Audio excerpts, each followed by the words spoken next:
Today we're diving into something that almost everyone thinks they understand, but very few actually do. The real reason why some skills are easy to master and others seem impossible. You've probably heard it 1,000 times. Just practice more and you'll get better. It's a belief so common, it's basically carved in stone. If you're not good at something, it's because you haven't put in enough hours, right? But here's the thing. What if that's wrong? What if it's not just about practicing longer or harder? What if there's a hidden factor that makes practice either incredibly effective or completely useless? I know this sounds surprising, but stick with me, because later in this video, I'm going to show you one bizarre principle that world-class performers use, from athletes to artists to CEOs, that instantly makes practice more powerful. It's so subtle, most people miss it entirely. And yet, once you see it,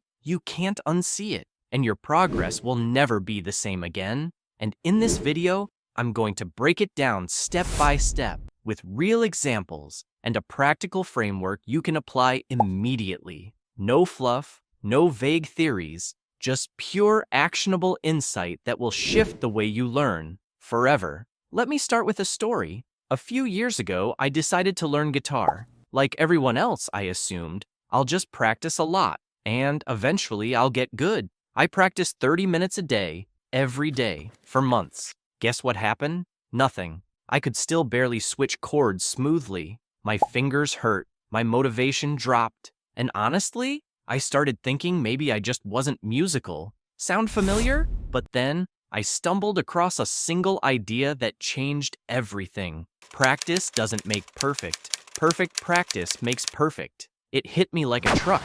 It wasn't about how much I was practicing. It was how I was practicing. And more importantly, what my brain was doing during practice. Imagine trying to fill a leaky bucket with water. You can pour water in faster.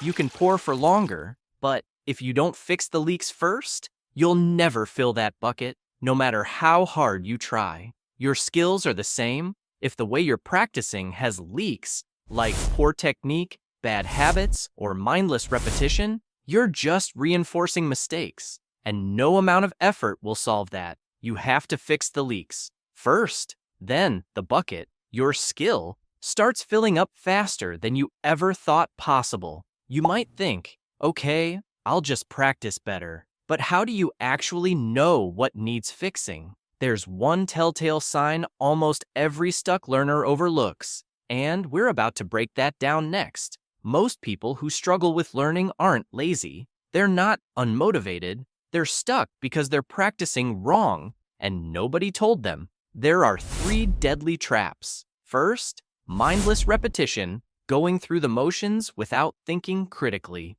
Second, poor feedback loops, practicing mistakes because no one corrects them. Third, no adjustments, repeating the same method even when it's clearly not working. If you've ever spent hours practicing something and saw almost no improvement, you've fallen into one or all of these traps. Here's the real secret. Top performers don't practice more. They practice smarter by doing 3 specific things. First, focused attention. They break down what they're doing wrong and zoom in on it. Second, immediate feedback. They get corrections as they go, not after they've cemented bad habits. Third, deliberate adjustments. They tweak and experiment constantly instead of mindlessly repeating. Most amateurs think practice means just do more reps. They'll hit 100 serves, break a sweat, and call it a day. But Serena Williams? She might hit just 10,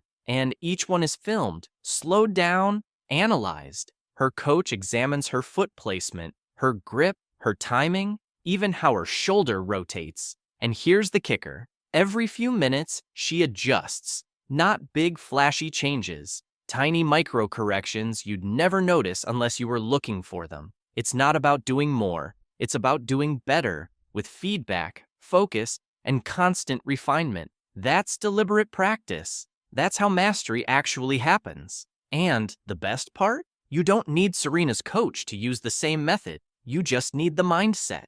Let's pause here for a second. Think about a skill you're trying to learn right now. Maybe it's editing videos, Maybe it's public speaking, maybe it's fitness, or playing an instrument. Ask yourself, are you just putting in hours, or are you deliberately hunting your weaknesses and fixing them as you go? Drop a comment and let me know. What's one skill you feel stuck on? And after hearing this, what's one thing you might do differently starting today? If you want to shortcut your way to real improvement, use this 3-step framework. Starting today. 1.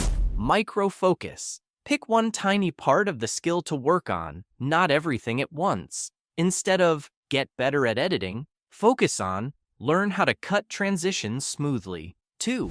Instant feedback. Get a second pair of eyes, even if it's just recording yourself and watching critically. Rewatch your clips and find awkward cuts immediately. 3. Iterate fast. Try something slightly different every single session. Adjust how you place your clips. Experiment with different cuts. Small tweaks, immediate feedback, constant micro adjustments. That's the formula. It works every time because it fixes the leaks in your practice bucket. The truth is, anyone can get insanely good at almost anything. It's not about talent, it's about practicing right. If you start applying this today, a few months from now, you'll be shocked at how far you've come. If this helped you rethink how you learn, hit like and let the algorithm know this was worth it. And subscribe for more no-fluff, high-impact guides just like this. We're just getting started. Let's grow together.